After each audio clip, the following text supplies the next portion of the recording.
Hi friends, welcome back to my YouTube channel. ഇന്ന് 2 റെസിപ്പിയായിട്ടാണ് വന്നിട്ടുള്ളത്.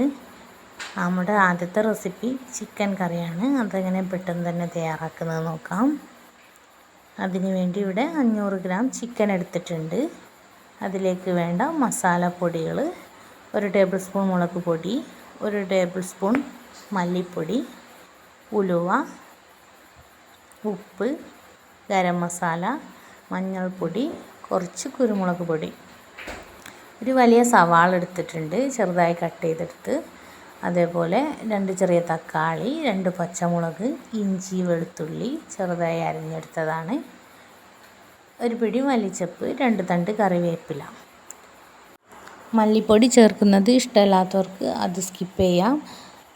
അതിൻ്റെ അളവിനോടുള്ള മുളക് പൊടി ചേർത്ത് കൊടുക്കാവുന്നതാണ്. സാധാരണ എല്ലാവരും എടുക്കുന്ന ഐറ്റംസ് തന്നെയാണ്. ആദ്യമായിട്ട് ചിക്കൻ കറി ഉണ്ടാക്കുന്നവർക്ക് വേണ്ടി ജസ്റ്റ് ഒന്ന് എക്സ്പ്ലെയിൻ ചെയ്തു എന്നേ ഉള്ളൂ. നമ്മുടെ കടായി ചൂടായി വന്നപ്പോൾ അതിലേക്ക് വെളിച്ചെണ്ണ ഒഴിച്ച് കൊടുത്തിട്ടുണ്ടായിരുന്നു. വെളിച്ചെണ്ണ ചൂടായി വന്ന ശേഷം ഉലുവ ഇട്ട് പൊട്ടിച്ചെടുത്തിട്ടുണ്ട്. ഉലുവ പൊട്ടി വന്ന ശേഷം അതിലേക്ക് നമ്മൾ അരിഞ്ഞു വെച്ച സവാള ചേർത്ത് കൊടുക്കാം. സവാള പെട്ടെന്ന് തന്നെ വഴന്ന് കിട്ടാൻ വേണ്ടിയിട്ട് കുറച്ച് ഉപ്പ് ചേർത്ത് കൊടുക്കാവുന്നതാണ്.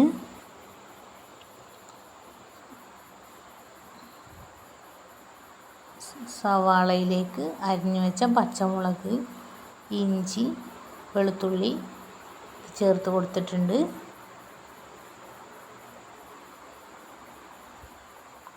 ഇതെല്ലാം യോജിപ്പിച്ച് നന്നായി വഴറ്റിയെടുക്കുക.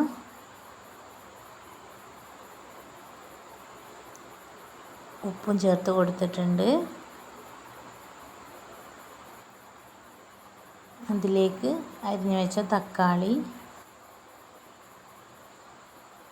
ഇവയെല്ലാം കൂടെ നന്നായിട്ടൊന്ന് യോജിപ്പിച്ചെടുക്കാം.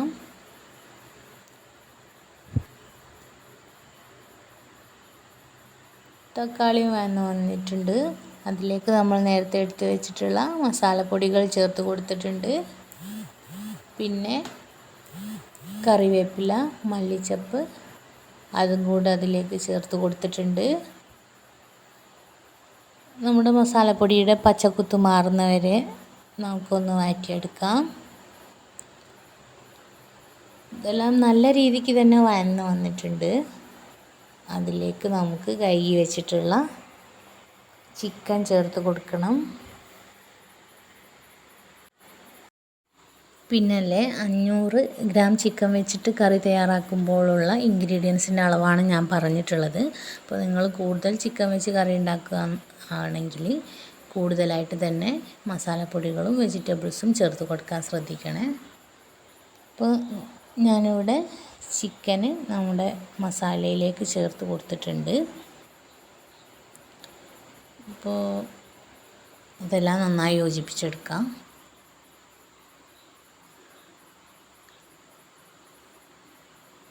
ഇതിലേക്ക് നമുക്ക് ആവശ്യത്തിനുള്ള വെള്ളം ഒഴിച്ച് കൊടുക്കാം. ചൂടുവെള്ളമാണ് ചേർത്ത് കൊടുത്തിട്ടുള്ളത്. പെട്ടെന്ന് തന്നെ അത് തിളച്ച് വന്നിട്ടുണ്ട്. അടച്ച് വെച്ച് മീഡിയം ഫ്ലെയിമിലിട്ട് നമുക്ക് ഒരു 20-25 മിനിറ്റ് ചിക്കൻ ഒന്ന് വേവിച്ചെടുത്താൽ നമ്മുടെ അടിപൊളി ചിക്കൻ കറി ഇവിടെ തയ്യാറായിട്ടുണ്ട്. അപ്പോൾ നമ്മുടെ ചിക്കൻ കറിയുടെ റെസിപ്പി ഇഷ്ടമായാൽ ലൈക്ക് ചെയ്യാനും കമൻറ്റ് ചെയ്യാനും മറക്കരുത്. ഇനി നമ്മുടെ സെക്കൻഡ് റെസിപ്പിയിലേക്ക് പോകാം.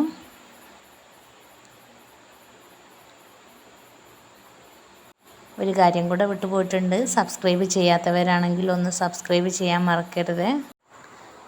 നമ്മുടെ അടുത്ത റെസിപ്പി പച്ചമാങ്ങ വെച്ചിട്ടുള്ള ഒരു മത്തിക്കറിയാണ്. അതിന് ഞാനിവിടെ തക്കാളി, അതേപോലെ ചെറിയ ഉള്ളിയാണ് എടുത്തിട്ടുള്ളത്. ചെറിയ ഉള്ളിയിലെ അതൊരു പിടിയോളം പിന്നെ കട്ട് ചെയ്ത് വെച്ചിട്ടുണ്ട്.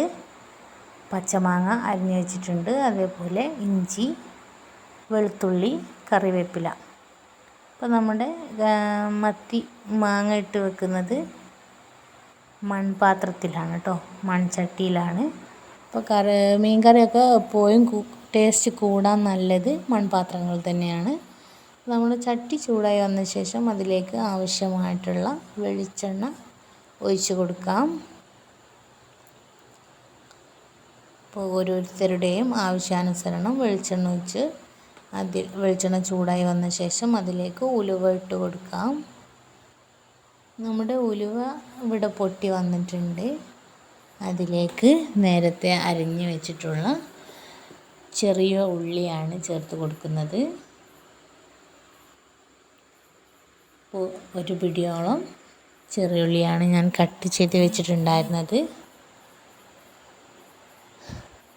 അത് ചെറുതായിട്ടൊന്ന് വഴറ്റിയെടുക്കണം. അപ്പോൾ പച്ചമാങ്ങ ചേർത്ത് മത്തിക്കറി തയ്യാറാക്കിയവരാണെങ്കിൽ ഒന്ന് കമൻറ്റ് ചെയ്യണേ, നിങ്ങൾക്ക് ഇഷ്ടമായിട്ടുണ്ടോ ഇല്ലേ എന്നുള്ളതെല്ലാം. ഇതുവരെ ട്രൈ ആക്കി നോക്കാത്തവരാണെങ്കിൽ എന്തായാലും ഒന്ന് ട്രൈ ആക്കി നോക്കണം. നമ്മുടെ പുളിയിട്ട് വെക്കുന്നേക്കാളും കുറച്ചുകൂടെ ടേസ്റ്റാണ് പച്ചമാങ്ങ ചേർത്ത് തയ്യാറാക്കുന്നത്. അപ്പോൾ നമ്മുടെ ചെറിയ ഉള്ളിയിലേക്ക് നമ്മൾ നേരത്തെ അരിഞ്ഞ് വെച്ച തക്കാളി എല്ലാം ചേർത്ത് കൊടുത്തിട്ടുണ്ട്. തക്കാളി, പച്ചമുളക്, ഇഞ്ചി എല്ലാം കൂടി തന്നെ ചേർത്ത് കൊടുത്തിട്ടുണ്ട്. ഇനി നമുക്കിത് തക്കാളി നല്ല രീതിക്ക് തന്നെ ഉടഞ്ഞ് വരുന്നത് വരെ വഴറ്റിയെടുക്കണം.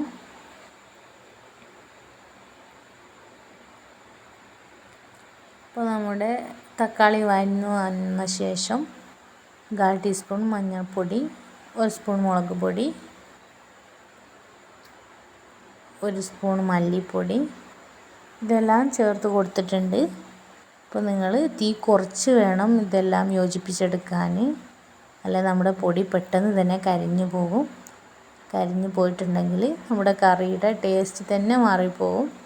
അതുകൊണ്ട് അതെല്ലാവരും പ്രത്യേകം ശ്രദ്ധിക്കണം. തീ കുറച്ച് വേണം പൊടികൾ ചേർത്ത് കൊടുക്കാൻ.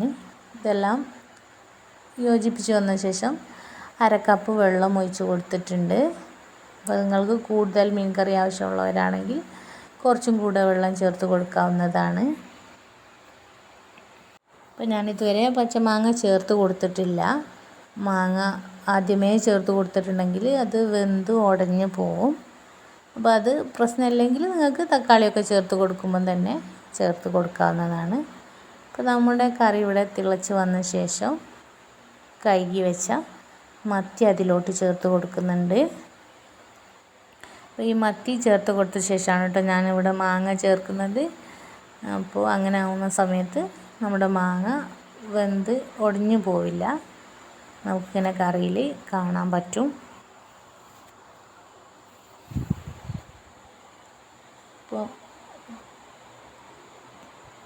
ഇപ്പോൾ മാങ്ങ ചേർത്ത് കൊടുത്തിട്ടുണ്ട്. വലിയ 3 പീസ് മാങ്ങയാണ് ചേർത്ത് കൊടുത്തത്. അപ്പോൾ നിങ്ങൾക്ക് നിങ്ങളുടെ കറിയുടെ അളവിനനുസരിച്ച് മാങ്ങ ചേർത്ത് കൊടുക്കാവുന്നതാണ്. അപ്പോൾ നമ്മുടെ മാങ്ങ ഇട്ടിട്ടുള്ള മത്തിക്കറി ഇവിടെ റെഡിയായി വന്നിട്ടുണ്ട്. തിളച്ച് വന്ന ശേഷം ഞാൻ 1 സ്പൂണോളം പച്ച വെളിച്ചെണ്ണ മുകളിൽ കറിയുടെ മുകളിൽ ഒഴിച്ച് കൊടുത്തിട്ടുണ്ട്. അപ്പോൾ നമ്മുടെ പച്ചമാങ്ങ മത്തിക്കറി ഇവിടെ തയ്യാറായിട്ടുണ്ട്. അപ്പോൾ എല്ലാവരും ഒന്ന് ട്രൈ ചെയ്ത് നോക്കണേ.